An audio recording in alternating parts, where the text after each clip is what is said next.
Hey, welcome to Mullen Stock. If you are new to the channel, be sure to subscribe to the channel and turn on post notifications by hitting the bell so you never miss any of our uploads.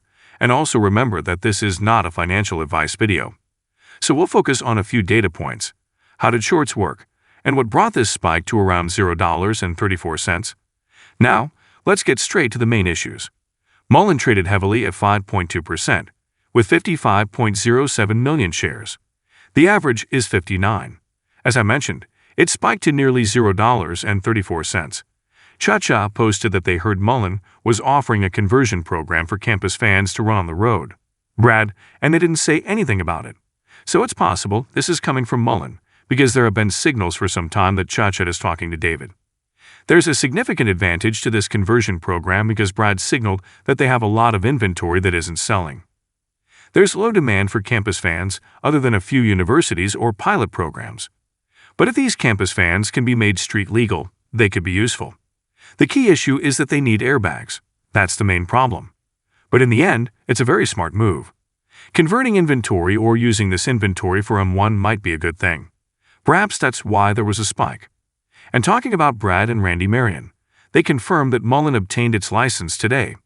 This could also be a reason for the spike. And another thing that came up is this. Fluid Truck posted on their Twitter news of staying with Fluid Truck. In October 2023, Fluid Truck October highlights, partnerships, electric mobility, and awards, and Fluid Truck has posted about Mullen quite frequently. And they have signaled that something big is coming. According to the Work Truck Week's newsletter, they hinted that Fluid Truck was part of a pilot program with British Airways. It's clear that a big deal is on the horizon. However, if Fluid Truck orders vans, that wouldn't justify the spike. And the last option, let's just look at it based on volume. Around 7 million shares, it could also be that Mullen is buying back its shares.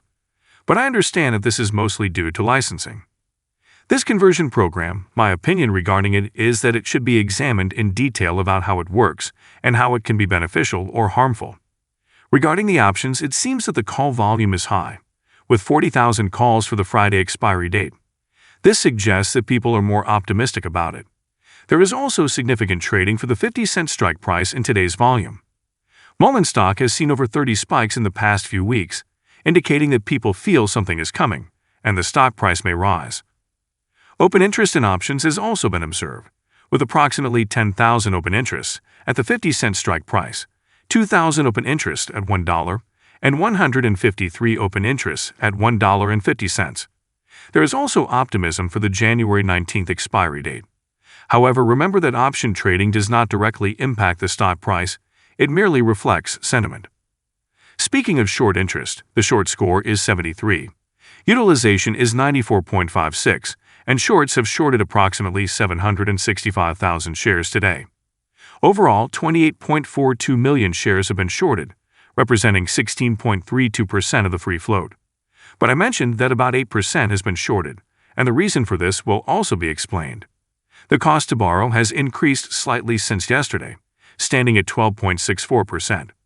Interactive Brokers shows that approximately 1.2 million shares can be shorted. However, I mentioned that this data is not accurate because technically there are 184.17 million outstanding shares, while in reality it is 311 million. Guys, that's all we have for you today. What is your opinion about Mullen stock? Get involved and let us know in the comments down below. Thank you for watching.